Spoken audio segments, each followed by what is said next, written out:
Patricia Van Haren, family law attorney. What can I do if I feel like the child's other parent is alienating my child against me? Parental alienation happens when one parent aligns the child against the other parent. This can be extremely damaging for the parental relationship and to the children. We have our alienator, which is the parent that's doing the alienating. And essentially what they are doing is programming or brainwashing the child about the other parent in an attempt to poison that child against their other parent. Sometimes this will occur in the way of false reports of child abuse, or we may see this where a child simply stops wanting to go to their visitations or the custodial time with the other parent. There are signs that we can look for to determine whether alienation is occurring on a custody case. Often the child is unfairly criticizing the alienated parent. Their language will often mirror the language of the alienating parent.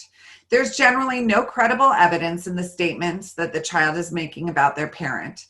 The child is very supportive and protective over the alienator. What's greatly concerning is that the child doesn't even feel guilty about hating their other parent or being mean to that parent.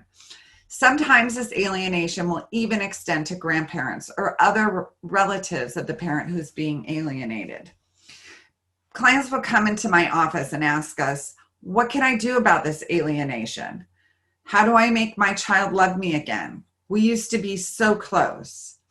Sometimes the only solution is a radical change in custody. We'll generally start out with requesting some type of reunification counseling or a minors counsel appointed for the child. We may need to seek orders for a child custody evaluation.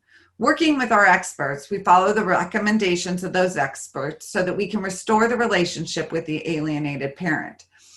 In some cases where we can catch this early before the child is fully alienated, we may be able to file a request for order and go in and seek a change of custody until such a time that that relationship has fully been restored with the alienated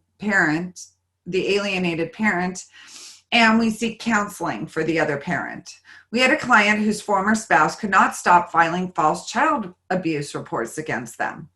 She was working very hard to attempt to gain sole custody of the children, despite custody evaluations and minors counsel, both indicating it was appropriate to have 50-50 joint custody of the children. Unfortunately, in this case, the mother was unable to stop her campaign of alienation, and the court changed custody to our client, granting the mother supervised visitations with a therapist and ordering that the mother attend her own individual therapy so that she could cease the alienation of the children. As parental alienation can be very hard to prove, it is important to get the right team together and have the appropriate therapist who can do an assessment of the children, and this therapist should be working with your attorney while you're going through the court process. If you have any questions about what you can do with your spouse who is alienating the children against you, shoot us over an email or give us a call.